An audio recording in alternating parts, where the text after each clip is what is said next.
10절로 16절 말씀을 통해서 괴로움에 대한 그리스도인의 자세, 괴로움에 대한 그리스도인의 자세란 제목으로 같이 또 은혜 받기를 원합니다.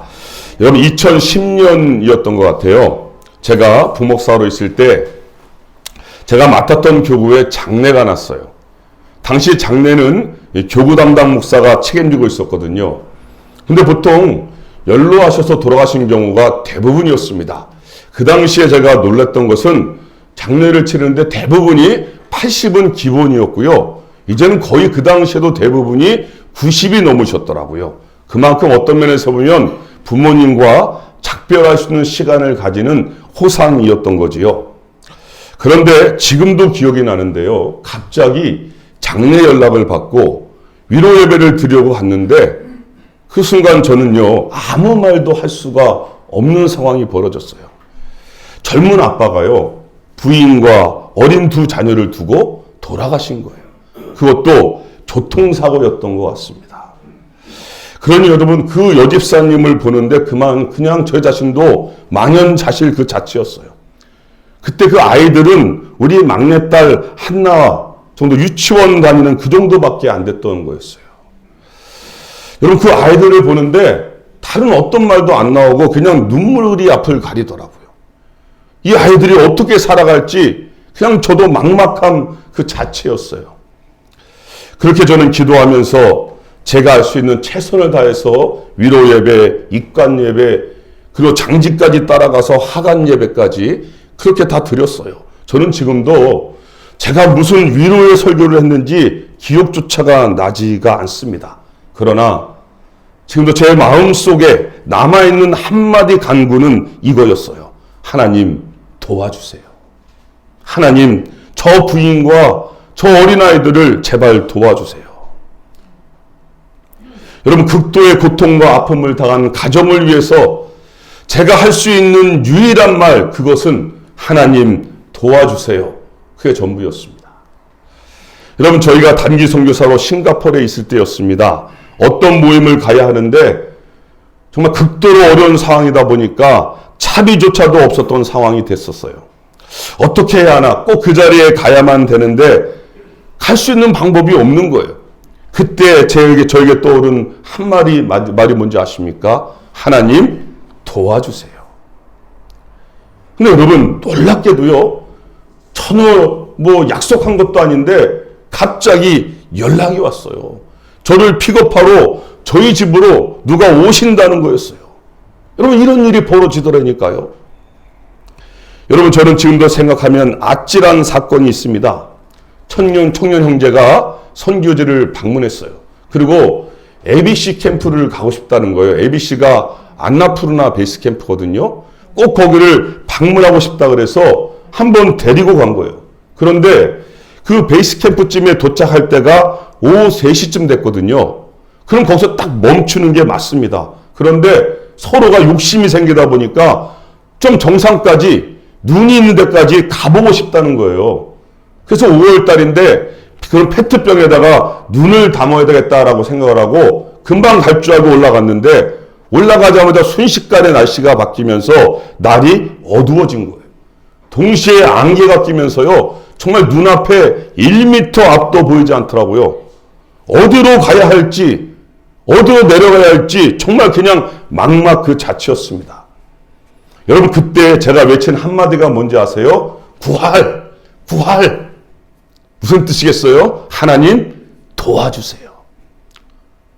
하나님 부를 수밖에 없더라고요. 잘못은 제가 했는데 그래도 그 상황에서 제가 부를 수 있는 분은 제가 서영철 목사님을 부르겠어요? 하나님밖에 안 나오는 거예요. 하나님. 그런데 놀랍게도요, 저쪽에서 후라시 별빛 같은 게 비치는 거예요. 그 사람들의 목소리가 들리기 시작하는 거예요. 더 큰 소리로 외쳤죠. 부활, 도와달라고. 그래서 그분들을 통하여 안전하게 내려올 수 있게 되었습니다. 여러분, 우리가 이번 주 읽은 사무엘상, 그 앞부분은 그 유명한 사무엘 선지자가 어떻게 태어나게 되는지를 보여주는 내용이에요. 그렇게 그를 통하여 이스라엘 백성들은요, 미스바에 모여서 대각성운동, 회개운동이 일어나는, 그렇게 하나님께 쓰임받는 사무엘 선지자가 출생하는 장면이 나오고 있죠. 여러분, 그들의 회개의 첫 행함은 뭐였냐면 성결이었습니다. 그 성결은 다른 것이 아니었어요. 내가 그동안에 살면서 나도 모르게 하나님의 자리를 차지하고 있었던 것들을 하나하나 이제는 내려놓기 시작했다는 거죠. 그 말은 이제는 다른 그 무엇보다 하나님을 나의 삶의 최우선 순위로 두는 삶을 살기로 결정했다는 것이죠. 여러분, 이게 성결이었던 거예요. 여러분, 성경을 보면 참 놀랍지 않습니까? 우리가 그렇게 하나님이 기뻐하시는 일, 하나님이 좋아하시는 일을 하면 적군이 쳐들어오다가도 우리가 그렇게 열심히 하니까 멈춰야 되는 게 맞잖아요. 그죠? 멈춰야 되잖아요. 그런데 오늘 성경을 보니까 아니라는 거죠. 우리가 하나님 앞에 그렇게 열심을 다하여 예배하고 기도하고 회개운동까지 하고 있는데 어떤 일이 벌어지고 있어요? 적군이요, 더 가깝게 쳐들어오고 있다는 거예요. 여러분, 이런 게 이해가 되십니까? 내가 하나님 앞에 그게 열심을 내는데 적군이 더 가깝게 쳐들어오고 있는 거예요. 이스라엘 자손들은요, 그 모습을 보면서 두려워 떨었다라고 성경은 말하고 있거든요. 여러분, 사실 이것이 우리들의 모습인 것을 보여주고자 하는 거예요. 아무리 교회 열심히 다니고 직분이 있는 것 같아도 그런 상황을 만나게 되면 너나 할 것 없이 다 두려워 떠는 게 그게 진짜 우리들의 모습이라는 거죠. 성경은요, 그것을 잘못되었다고 말하는 것이 아닙니다. 여러분이 진정으로 주님과 더 가까워지려고 해보세요. 정말 하나님의 말씀대로 살려고 해보세요. 그러면요, 우리의 상황은 쉽게 열리지 않습니다. 여러분이 한번 내가 새벽 예배를 깨우겠다고 결단을 해보세요. 모든 예배를 다 참석하고 그렇게 주님 앞에 신실하게 살겠다고, 한번 믿음으로 살겠다고 고백해보세요. 그러면요, 오늘 본문처럼 더 블레셋 같은 적군들이 우리의 삶 가운데 예기치 않았던 상황들이 이 모양 저 모양으로 다가온다니까요. 우리로 하여금요, 두렵게 만들고 있어요. 그러면 여러분, 그렇게 생각하셔야 되는 거예요. 그런 상황에 닥칠 때, 아, 내가 지금 제대로 신앙생활을 하고 있는 거구나. 아, 내가 좀 제대로 하나님의 좁은 길을 걷고 있는 거구나. 여러분, 그렇게 생각하셔야 되는 거예요. 아무 문제 없이 소위 우리가 생각하는 평탄함이 우리에게 찾아오는 것이 아니라는 거죠. 그래서 여러분, 결국 이스라엘 백성들이 두려움과 고통 가운데서 어떤 일을 행하게 됩니까? 사무엘 선지자를 찾아가는 거예요. 그리고 뭐 했겠어요? 제발 우리를 살려달라고, 우리를 도와달라고 뭐 합니까? 기도를 부탁하고 있잖아요. 여러분, 이것이 우리 그리스도인들이 이 땅 가운데 살면서 행해야 할 일이라는 거예요. 여러분 가운데 문제와 상황과 고통이 닥치면 나 혼자서 너무 그것을 짊어매고 힘들어하고 고통당하지 마시고 믿음의 동역자들과 함께 그 기도를 나누라는 거예요. 사무엘에게 기도를 청구하듯이 저에게도 기도를 요청하라는 거예요. 그래서 그 문제를 하나님이 어떻게 이루어 가시는지 하나님의 역사를 증거하심을 보라는 거죠. 그것을 우리에게 가르쳐 주는 거예요. 같이 기도 제목을 나누는 것이 얼마나 중요한지를 오늘 본문은 우리에게 가르쳐주고 있는 것이죠. 그런데 여러분, 우리가 그렇게 나아가지 아니하면 어떻게 됩니까? 이 적군이죠, 블레셋. 이런 괴로운 문제들 앞에서 어떻게 하게 되냐면 포기하게 되는 거예요. 그리고 이런 말들 해요. 아, 내가 새벽 기도 해봐도 별게 없네. 아, 금식도 해봤는데 아무런 변화가 없네. 열심히 교회 봉사하고 섬겼는데 왜 더 어려운 일만 발생하네. 그래서 도중같이 하는 경우가 대부분이라는 거예요. 그런 분들이 얼마나 우리 주위에 많은지 몰라요. 왜 그럴까요? 내 뜻대로 안 되니까요. 여러분, 그것은 처음부터 내 뜻을 이루기 위해서 하나님을 내가 끌어당긴 거 아닌가요? 여러분, 하나님은요, 정확히 우리의 마음의 중심을 보세요. 사람은 속일 수 있지 몰라도 하나님은 속일 수가 없는 분이시잖아요. 여러분, 이제 우리가 오늘 본문을 통하여 사무엘이라는 인물이 어떻게 태어나게 됐는지 그 과정을 보면서 이 괴로움과 문제에 대처하는 우리 그리스도의 자세가 무엇인지 두 가지만 집중해서 한번 살펴보도록 하겠습니다. 첫 번째는 뭐냐면, 우리 그리스도인은 무엇을 하든지 기도로 시작하고 기도로 마쳐야 된다는 것을 가르쳐주는 거예요. 다시 한번 말씀드립니다. 우리 그리스도인은 무슨 일을 하든지 무엇을 하든지 기도로 시작하고 기도로 마쳐야 한다는 것입니다. 우리 한번 10절 말씀 같이 읽어보시죠. 오늘 1장 10절 말씀 같이 한 음성으로 합독합니다. 시작. 한나가 마음이 괴로워서 여호와께 기도하고 통곡하며. 아멘. 여러분, 오늘 본문의 주인공은 한나예요. 사무엘의 어머니잖아요. 그런데 그녀가 지금 뭐하고 있다고 말합니까? 기도하고 있어요. 근데 그 기도가 통곡하는 기도래요. 통곡하는 기도. 여러분, 왜 통곡하겠어요? 왜 통곡할까요? 그 이유가 뭘까요? 괴롭기 때문이죠. 너무 고통스럽기 때문에, 그 문제 때문에 통곡하면서 기도하고 있는 거죠. 여러분, 이 괴로움이 우리가 지난주에 보았던 마라라는 단어예요. 그 마르라고도 표현하죠. 괴로움과 고통과 아픔을 말하는 단어예요. 여러분, 지난주에 나오미가 그걸 겪었잖아요. 잘 살아보겠다고 이민을 갔는데 10년 안에 남편도 죽죠. 사랑하는 두 아들을 잃잖아요. 마라예요. 여러분, 제가 그렇게 신방하면서 느낀 공통점이 있어요. 그것은요, 잘 살든 못 살든 또 많이 배웠든 그렇지 못하든 결국은 다 들여다보니까 문제를 가지고 살아간다는 것은 동일하더라고요. 그것이 다른 사람에게 드러나지 않았을 뿐인 거예요.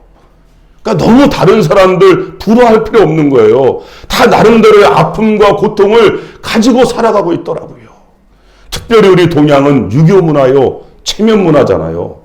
다른 사람에게 자신의 치부를 드러내는 것 정말 부끄럽게 생각하지 않습니까? 그래서 여러분, 교회에서 내적 치유를 한다고 그러고 뭐 상담한다고 그럴 때 그게 다 뭡니까? 들어가 보면 결국 내 속에 감춰져 있던 것들을 드러내는 거잖아요. 그 돌덩이 같은 응어리들을, 우리 속에 있는 응어리들을 뽑아내는 거예요. 여러분, 그러고 나면 얼마나 시원하지 않겠어요? 그렇게 오랫동안 증오하고 미워했던 상처들이 나를 붙들어내고 있었는데 그것 때문에 얼마나 고통스러웠겠어요. 그런데 그것이 해결되고 나니까 편해질 수밖에 없고 기쁠 수밖에 없는 거죠. 그걸 가지고 있을 때는 순간순간 그것이 쓴뿌리들로 올라와서 우리가 가는 곳마다 주위에 얼마나 많은 사람들이 상처받고 또 우리 때문에 힘들어 하냐는 거죠. 그래서 여러분, 저도 사실 그리스도인이 진짜 성숙한 공동체가 되면 그런 과정들을 통해서 분명히 치유와 회복이 저는 일어난다고 믿습니다. 그런 경험을 저도 해봤으니까 알아요. 그런데 문제가 무엇인가? 그것은 대부분이 미성숙한 공동체라는 데 문제가 있는 거예요. 그래서 내 치부를 드러냈다가 오히려 그것이 소문에 소문을 낳고 결국 더 안 좋은 결과를 야기하게 되더라고요. 그런 의미에서 더 신중해야 될 필요가 있다 하고 그렇게 보게 되는 것 같습니다. 여러분, 오늘 한나를 보세요. 한나는요, 고통과 아픔과 괴로움을 가지고 어디로 갔습니까? 우선 사람에게 찾아온 것이 아니라 하나님께로 가지고 가는 게 중요한 거죠. 하나님께로 가지고 갔어요. 그래서 여러분, 뭐라고 말합니까? 기도라고 말하는 거잖아요. 기도는 내가 포커스가 아니고 하나님께 포커스를 두는 거예요. 기도는 내가 중요한 게 아니라 나의 상황을 하나님께 나의 심정을 올려드리는 거잖아요. 그죠? 나의 문제를 하나님 앞에 넘겨드리는 거죠. 그래서 우리가 토스한다라고 말하잖아요. 여러분, 거기까지가 우리의 책임이고 고리입니다.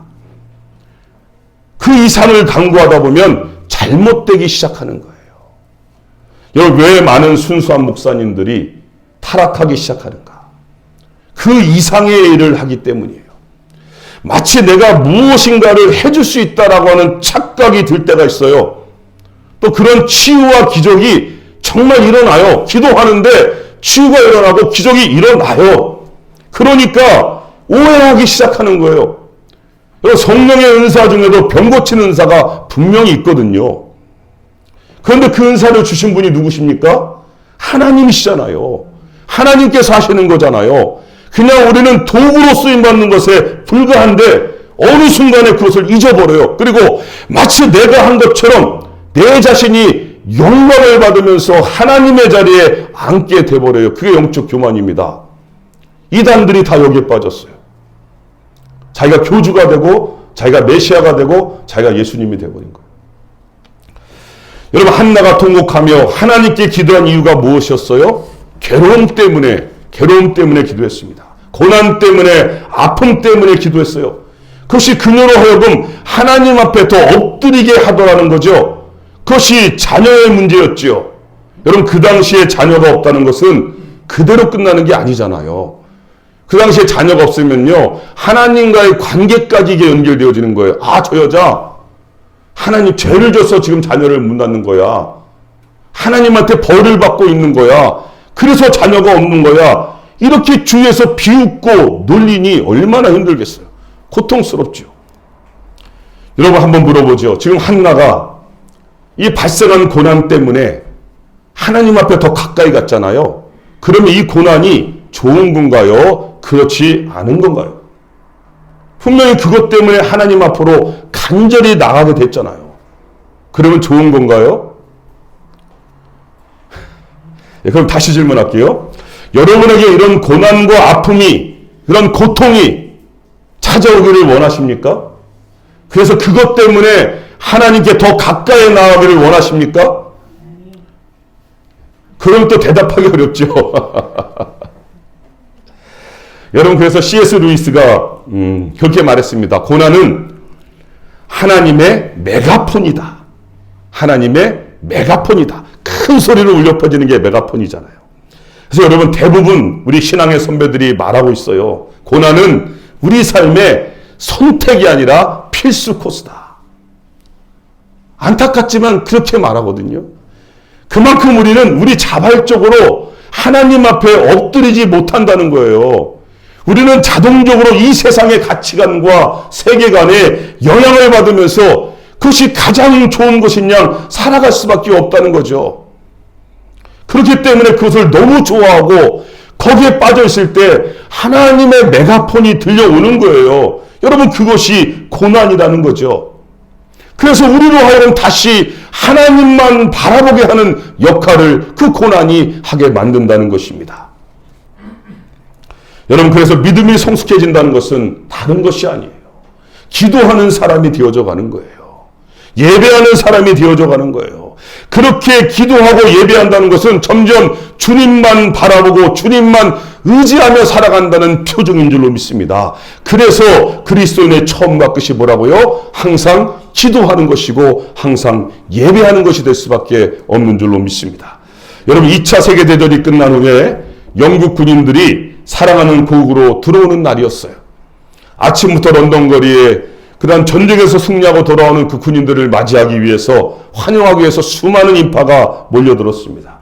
영국의 상하의원들, 귀족들부터 모든 사람들이 새벽부터 양쪽의 자리에 자리를 잡고 기다리고 있었습니다. 그렇게 영국 여왕이 자리에 앉자 마침내 영국 군인들이 개선 행진을 하기 시작합니다. 처음에는요, 육군이 앞장을 서고요, 그들을 이어서 해군과 공군이 들어옵니다. 해병대가 지나갑니다. 대단합니다. 환호가 납니다. 그런데 마지막으로 한 작은 부대가 입구에 들어서는데 갑자기 영국 여왕을 비롯해서 그 모든 사람들이 일어서서 박수를 치며 환영하기 시작합니다. 그 작은 부대를 향하여 한없이 박수를 치는 거예요. 여러분, 그 작은 부대는 상위 군인들이었습니다. 전쟁터에서 싸우다가 팔과 다리를 잃어버리거나 눈 또는 신체의 한 부분을 잃어버린 그런 군인들로 이루어진 부대였던 거지요. 여러분, 우리는요, 믿음의 선한 싸움을 싸우다 반드시 천국에 입성하게 될 줄로 믿습니다. 지금 주님과 우리보다 앞서간 믿음의 신앙의 선배들이 바로 그 환영식장에서 우리를 기다리며 주목하고 계신 거예요. 그죠? 우리 주님과 천군 천사들, 그들이 우리가 우리를 얼마나 기다리고 응원하고 계시겠어요. 그렇기 때문에 지금의 고난과 아픔, 고통과 슬픔 좀 있어도 괜찮아요. 그러나 우리가 반드시 승리할 것을 우리에게 가르쳐주는 것이죠. 끝까지 포기하지 말고 기도와 예배로 돌파하시는 거룩한 주의 백성들이 다 되시기를 주님의 이름으로 축복합니다. 오늘 또 한 가지 본문을 통하여 주신 메시지는 우리 그리스도인의 기도를 하나님께서 반드시 들으신다는 확신을 가져야 되는 거예요. 다시 한번 말씀드립니다. 우리 그리스도인의 기도를 하나님께서 반드시 들으신다는 확신을 가져야 된다는 거예요. 우리 19절 말씀 한번 읽어보실래요? 오늘 19절 말씀, 19절입니다. 시작. 그들이 아침에 일찍 일어나 여호와 앞에 경배하고 돌아가 라마의 자기 집에 이르니라. 엘가나가 그의 아내 한나와 동침함에 여호와께서 그를 생각하신지라. 아멘. 여러분 오늘 본문에 아주 중요한 문장이 나오고 있어요. 여호와께서 그를 생각하신지라. 그가 누구겠어요? 한나예요. 여호와께서 한나를 생각하신지라. 여러분 다른 말로 하면 뭐지요? 하나님께서 한나의 기도를 들으셨다는 표현. 그래서 생각하다라고 표현하고 있어요. 여기 원어가 자카르거든요. 이 자카르는 영어로는 remember를 쓰고 있어요. 하나님께서 기억하시고 주의를 집중한다는 뜻이겠죠. 여러분 이 기억하다의 단어가 또 어디에 쓰이냐면 아브라함에게 쓰이고 있어요. 아브라함 하나님께서 소돔과 고모라를 멸망시키실 때에 그때 아브라함이 하나님과 딜을 하잖아요. 50명부터 시작해서 하나님 어떻게 의인을 이 악인들과 함께 같이 멸하실 수가 있어요. 의인 50명만 있으면 안 되겠습니까? 그때 하나님과 딜을 하며 기도할 때 그때 하나님께서 그 땅을 멸망하실 때에 거기 어떤 구절이 나오면 하나님께서 그 땅을 멸망하실 때에 하나님이 아브라함을 생각하사 이렇게 하고 있어요. 하나님이 아브라함을 생각하사 롯을 그 엎드리는 중에서 내보내셨더라. 여기 하나님의 아브라함을 생각하사라는 단어가 나오죠. 이것이 똑같은 단어의 자카르라는 언어를 쓰고 있다는 거죠. 여러분 이것은 우리에게 너무나 중요한 교훈을 던져주고 있는 거죠. 우리가 하는 기도를 하나님께서 그냥 대충 들으시는 수준이 아니라는 것입니다. 하나님 우리의 기도를 들으시고 기억하시고 심지어 주목하고 있는 사실을 확신하라는 거예요. 우리가 드리는 기도를 하나님께서 반드시 받으신다는 것을 확신하며 믿으라는 것입니다. 여러분 아브라함은요 우리를 대표하는 사람이에요. 오늘 한나도요 우리를 대표하는 인물로 등장하는 거예요. 성경의 인물과 내가 분리되는 것이 아니라 그들은 우리 그리스도인들을 대표하는 인물들로 보시면 맞는 거예요. 여러분 성경에 나온 인물들이 그냥 기록되어져 있는 게 아니거든요. 이 시대를 살아가는 우리에게 미리 보여주시는 삶이거든요. 우리가 고난 속에서 우리가 아픔 속에서 우리가 절망 속에서 어떻게 극복하며 살아가야 할지를 미리 그들의 삶을 통하여 보여주고 있는 거 정답이 이미 있는 거예요. 왜 그럴까요? 그만큼 하나님이 우리를 사랑하시니까 뭐하라고요? 우리로 힘내라고요. 절망하지 말라고요. 자살하지 말라고요. 거기서 일어서라고요. 어떻게 극복하는지 그 정답까지 보여주면서 하나님이 지금 우리를 응원하고 계신 거예요. 승리하라고 말이죠. 반드시 우리가 승리한다는 것을 가르쳐주는 거예요. 여러분 그래서 성경을 보면 볼수록 두 가지를 깨달을 수밖에 없어요. 하나는 여러분 성경을 볼 때마다 나는 정말 죄인이구나. 나는 죄인이구나. 그래서 오직 주님의 그 십자가의 은혜 없이는 나는 도저히 살아갈 수가 없는 사람이구나라는 걸 성경을 보면 볼수록 깨닫게 되어져 있어요. 내가 100독을 했다 200독을 했다 자랑이 아니라 성경을 보면 볼수록 나는 죄인이구나. 하나님의 은혜 없이는 도저히 살아갈 수 없는 사람이라는 걸 깨닫게 되는 거예요. 이게 성경을 읽는 이유예요. 또 한 가지는요. 성경에 이미 존재했던 하나님의 백성들의 삶을 보면서 동일하게 그것이 우리에게 던져주는 메시지를 이제는 볼 줄 알게 된다는 거죠. 그전에 아브라함은 아브라함이었고 나는 나였는데 성경을 읽다 보니까 아브라함이 내가 되는 거예요. 그 속에서 주시는 메시지가 나에게 들려오기 시작하는 거예요. 이걸 깨닫게 되는 거거든요. 그래서 결국 여러분 무엇을 배우게 됩니까? 이렇게 끝까지 버티고 주님을 의지하고 기도하고 예배하고 나가면 결국은 우리가 승리하는구나. 아브라함이 그랬듯이 한나가 그랬듯이 우리도 새하늘과 새 땅에서 영원토록 주님과 함께 사는구나. 이것이 점점 확신이 오는 거예요. 그래서 여러분이 요한계시를 읽을 때는 아멘 주 예수여 오시옵소서 그 고백이 터져 나오는 게 맞다니까요. 주님을 빨리 만나고 싶으니까. 여러분 오늘 한나도 그걸 보여주고 있지요. 여호와께서 한나를 생각하사 여호와께서 아브라함을 생각하사 그렇게 우리를 기도를 들으시고 기억하시고 주목해 주시는 하나님을 확신하며 살라고 한나를 통하여 말하고 있습니다. 여러분 그것을 다른 말로 표현하면 주님이 오늘도 우리에게 이렇게 말씀하시는 거예요. 사랑하는 아들아 사랑하는 딸아 두려워하지 마. 내가 너와 항상 함께 할 거야. 내가 너를 도와줄 거야. 내가 너를 지켜줄 거야. 그것이 오늘 이 표현으로 되어 있는 거예요. 여러분 그래서 이사야 49장 15절에 보면 제가 너무나 좋아하는 표현이 나와요. 제가 읽어드리겠습니다. 하나님이 우리를 향하여 이렇게 말씀하시거든요. 아예 가슴에 새겨버리세요. 여인이 어찌 그 젖먹는 자식을 잊겠으며 자기 태에서 난 아들을 긍휼히 여기지 않겠느냐. 그들은 혹시 잊을지라도 나는 하나님이죠. 하나님은 너를 잊지 아니할 것이라. 내가 너를 내 손바닥에 새겼고 너의 성벽이 내 앞에 있나니. 할렐루야. 하나님이 우리를 어떻게 했다고요? 하나님의 손바닥에 새기셨대요. 저는 이 표현이 너무 좋은 거예요. 그렇게 우리가 소중하고 귀중하고 정말 그런 보배로운 존재인 것을 하나님이 말씀으로 우리에게 증명해 주고 계시거든요. 이보다 더 귀한 표현이 어디 있겠어요. 여러분, 인간의 부모는요, 사람의 부모는요, 잘못 만날 수도 있고 일찍 돌아가실 수도 있고 그렇게 뭐 우리가 자라면서 사랑도 못 받을 수도 있어요. 그렇잖아요. 환경에 따라 다르니까.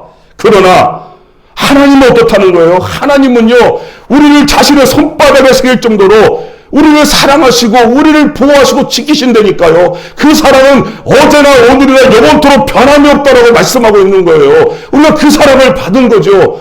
오죽하면 우리의 죄를 사하시려고 그 십자가의 고통을 다 참으셨겠어요? 저는 항상 우리가 힘들고 어려울 때마다 십자가를 바라보라고 말합니다. 십자가에서 지금도 주님이 우리에게 들려주는 메시지가 뭐예요? 원시가 내가 너를 이렇게까지 사랑한다. 여러분, 십자가를 바라보면 이보다 더 큰 사랑을 어디서 우리가 만날 수가 있겠어요? 그 하나님의 사랑이 지금도 우리에게 변함없이 흐르고 있는 줄로 믿습니다. 그러니까 힘들고 어려워도 포기하지 마세요. 낭망하고 넘어있지 마시고 다시 하나님의 이름을 부르며 그 앞에 나오면 되는 줄로 믿습니다. 여러분, 말씀을 깨달으면 깨달을수록 그 십자가의 보혈, 그 완전하신 사랑의 깊이가 점점 더 깊어질 수밖에 없는 거예요. 우리는 점점 더 십자가의 은혜에 이끌림을 받는 삶을 살게 되는 거죠. 그것이 우리로 하여금 이 죄 가운데 이기게 하는 능력이 되는 것이죠. 오늘 우리가 찬송도 불렀습니다. 죄에서 자유를 얻게 함은 보혈의 능력. 여러분, 다른 게 아니라는 거예요. 육체의 정욕을 이기림은 보혈의 능력이라고 그러잖아요. 다른 것이 아닌 거예요. 보혈의 능력이 우리에게 임했기 때문에 내 힘으로 이기는 것이 아니라 보혈의 능력으로 우리도 이기게 되는 줄로 믿습니다. 여러분, 그렇기 때문에 절대로 그리스도인은 다른 사람을 저주하면 안 돼요. 절대로 여러분 저주하지 마세요.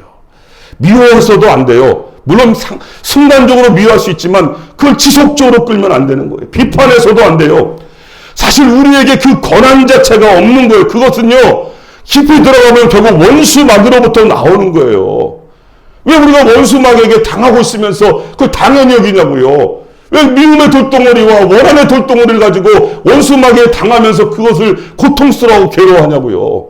그러지 말라는 거잖아요. 오히려 억울해야죠. 그리고 우리 어떻게 해야 된다고요? 주의 보혈의 능력으로 그들을 축복하고 사랑하고 용서하고 기도하면 되는 거예요. 그거 하기도 부족한 거예요. 힘들면 힘들수록 더 사랑하고 더 기도하고 더 축복하고 더 용서하는 저와 여러분 되셔서 하나님의 은혜 가운데 살아간 저와 여러분 되시기를 바랍니다.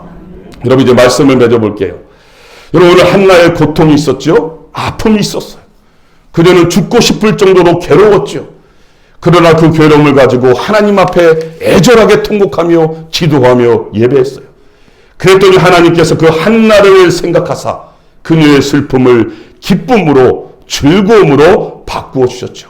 그래서 2장에 보니까요, 그 한나가 너무 기뻐갖고 하나님 앞에 찬송하며 기도하는 고백이 나옵니다. 이런 고백이에요. 한나가 기도하여 이르되 내 마음이 여호와로 말미암아 즐거워하며 내 뿔이 여호와로 말미암아 높아졌으며 내 입이 내 원수들을 향하여 크게 열렸으니 이는 내가 주의 구원으로 말미암아 기뻐함이니이다. 여러분, 이렇게 감사 감격하며 기도하고 있는 거예요. 여러분, 고난당할 때의 기도요, 응답받았을 때도 기도요, 처음과 마지막이 기도로 시작해서 기도로 끝내야 되는 거죠. 여러분, 이 삶이 바로 우리 그리스도인의 삶인 줄로 믿습니다. 여러분, 한나는 그렇게 어렵게 얻은 자녀, 자기의 모든 수치와 비방과 조롱을 한 방에 날려준 그 귀한 아들을 하나님께 드립니다. 여러분, 그 사무엘이 어떻게 살았는지 성경이 증명하고 있습니다. 사무엘상 12장 20절 23절 사무엘이 어떻게 그의 삶을 살았는지 제가 봉독합니다. 여호와께서는 너희를 자기 백성으로 삼으신 것을 기뻐하셨으므로 여호와께서는 그의 크신 이름을 위해서라도 자기 백성을 버리지 아니하실 것이요 나는 사무엘입니다. 나는 너희를 위하여 기도하기를 싫은 죄를 여호와 앞에 결단코 범하지 아니하고. 다시 한번 말합니다. 나는 사무엘이에요. 사무엘은 너희를 위하여 기도하기를 싫은 죄를 여호와 앞에 결단코 범하지 아니하고. 여러분, 이것이 결론이에요. 이것이 사무엘의 고백이에요. 나는 너희를 위하여 기도하기를 싫은 죄를 여호와 앞에 결단코 범죄하지 아니하리라. 여러분, 우리 가운데 이 사무엘 같은 이런 고백만 일어날 수 있다면, 아무리 우리를 힘들게 하고 어렵게 하고 어떤 일이 벌어져도 내가 하나님 앞에 기도하는 것 싫은 죄를 범하지 않겠습니다. 기도하겠습니다. 용서하며 사겠습니다. 이런 결단만 일어날 수 있다면 사무엘 같은 일들이, 그런 놀라운 역사들이 우리의 삶 가운데도 일어나게 될 줄로 믿습니다. 한나의 기도가요, 사무엘의 기도로 이어지게 된 것입니다. 여러분의 기도가 여러분의 자자손손 기도로 이루어진다는 하나님의 약속의 말씀인 줄로 믿습니다. 이제 결단하십니다. 하나님, 이제는 어떠한 어려움을 만나도, 괴로움이 몰려와도 기도하며 살겠습니다. 예배하며 살겠습니다. 먼저 주님 앞에 엎드리며 살겠습니다. 그렇게 믿음으로 살아가는 우리 모두가 되시기를 주님의 이름으로 축복합니다. 기도하시겠습니다. 하나님, 인생을 살면서 우리가 깨닫는 것은 하나님, 모든 것이 우리가 생각하는 대로, 계획하는 대로 되어지지 않는다는 것을 이제는 압니다. 오히려 하나님, 내가 주님 앞에 열심히 기도하고 매어